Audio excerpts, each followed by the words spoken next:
नाज़रीन इकराम, यहाँ आप अलैहिस्सलाम की मांगी हुई चंद दुआओं का हम तज़किरा करते हैं। आप फरमाते कि ए अल्लाह, मैंने इस हाल में सुबह की है कि मैं अपने नफ्स को वो चीज़ अज़ ख़ुद नहीं दे सकता जिसकी मुझे तमन्ना है, और ना ही उससे वो चीज़ दूर करने की अज़ ख़ुद इस्तिताअत रखता हूँ जो मुझे नापसंद है।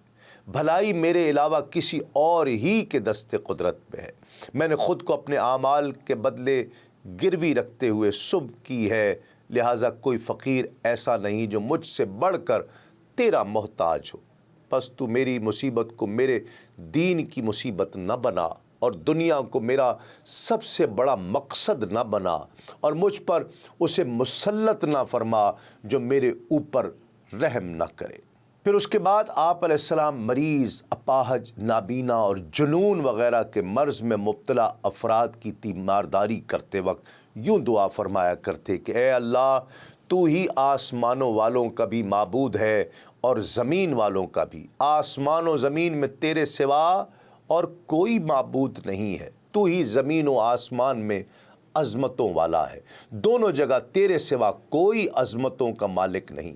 आसमान व ज़मीन में तू ही हकीकी बादशाह है, दोनों जगह तेरे सिवा कोई बादशाह नहीं। आसमान व ज़मीन में तेरी कुदरत व सल्तनत एक जैसी है। मैं तेरे बाइज़्ज़त नाम, रोशन ज़ात और हमेशा हमेशा की बादशाही के वसीले से सवाल करता हूँ कि तू इसे शिफा अता फरमा दे। बेशक तू सब कुछ कर सकता है, हर चीज़ पर कादिर है। फिर उम्मुल मोमिनीन हज़रत आयशा सिद्दीक़ा रज़ी अल्लाह ताला अन्हा फरमाती हैं कि हज़रत अबू बकर सिद्दीक़ रज़ी अल्लाह ताला अन्हु मेरे पास तशरीफ़ लाए और फरमाया, क्या तुमने रसूलुल्लाह सल्लल्लाहु अलैहि वसल्लम से वो दुआ सुनी है जो आप सल्लल्लाहु अलैहि वसल्लम ने मुझे सिखाई है? आपने अर्ज़ किया, अब्बाजान कौन सी दुआ? फरमाया, हज़रत ईसा इब्न मरियम अलैहिस्सलाम अपने हवारियों को ये दुआ सिखाया करते थे और फरमाया करते थे कि अगर किसी पे पहाड़ बराबर भी कर्ज़ होगा तो इस दुआ की बरकत से अल्लाह रब्बुल इज़्ज़त उसकी अदायगी का इंतज़ाम फरमा देगा। और वो दुआ कहते हैं कि वो दुआ ये है कि ए परेशानियों और गमों को दूर और बेकरारों की दुआएं कबूल करने वाले, दुनिया और आखिरत में रहमान और रहीम ज़ात, तू ही मुझ पर रहम फरमाएगा। मुझ पे ऐसा रहम फरमा कि तेरे अलावा किसी के रहम की मुझे हाजत तक ना रहे। नाज़रीन किराम, हज़रत ईसा अलैहिस्सलाम यकीन और तवक्कुल के आला और बुलंद मकाम और मर्तबे पर फाइज़ थे। हज़रत फ़ुज़ैल बिन अयाज़ रहमतुल्लाह अलैह फरमाते हैं कि हज़रत ईसा अलैहिस्सलाम से अर्ज़ की गई कि हुज़ूर, आप पानी के ऊपर कैसे चल लेते हैं? फरमाया, ईमान और यकीन की बरकत से। अर्ज़ की कि हम भी आपकी तरह ईमान और यकीन के मालिक हैं। फरमाया, तो चलो चल कर दिखाओ। वो भी आपके साथ पानी पर चलने लगे। इस दौरान एक बड़ी लहर आई तो सब पानी में डूब गए, गौते खाने लगे। हज़रत ईसा अलैहिस्सलाम ने फरमाया, क्या हुआ? अर्ज़ किया, हम बड़ी लहर से डर गए थे। आपने फरमाया, इस लहर के रब से क्यों नहीं डरे? फिर उन्हें बाहर निकाला और ज़मीन पर अपने दोनों हाथ मारकर मुट्ठियाँ भरकर उनके सामने खोलीं तो एक में सोना और दूसरी में मट्टी का ढेला या कंकरी थी। फरमाया, तुम्हारे दिलों में इन दोनों में से किसकी वक़्त ज़्यादा है, सोने की या कंकरी की? अर्ज़ किया, इस सोने की। फरमाया, मेरे नज़दीक दोनों बराबर हैं। नाज़रीन किराम, सब्र, तहम्मुल और बर्दाश्त जैसी अजीम सिफ़ात आप अलैहिस्सलाम में बदरजा अतम मौजूद थी।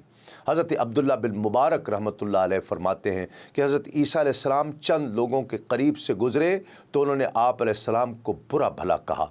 उसके जवाब में आपने उनसे अच्छे अल्फाज से कलाम फरमाया। उसके बाद एक और जगह पर चंद लोगों के करीब से गुज़रे तो उन्होंने आपके लिए लोगों से ज़्यादा बुरे अल्फाज इस्तेमाल किए जो उससे पहले किए गए थे, लेकिन आप अलैहिस्सलाम ने उनके साथ पहले से ज़्यादा अच्छा कलाम किया।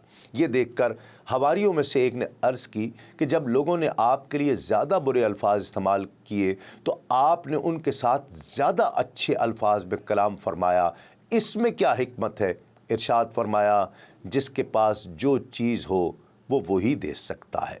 ابن عساکر لکھتے ہیں کہ حضرت عیسیٰ علیہ السلام کے سامنے جب موت کا ذکر کیا جاتا تو نزع کی سختیاں یاد کر کے خوف کے سبب آپ کی جلد مبارک سے خون کے قطرے ٹپکنا شروع ہو جایا کرتے۔ اسی طرح آپ علیہ السلام اپنے حواریوں سے فرمایا کرتے کہ اللہ سے دعا کیا کرو کہ وہ مجھ پر موت کی سختیاں آسان فرما دے۔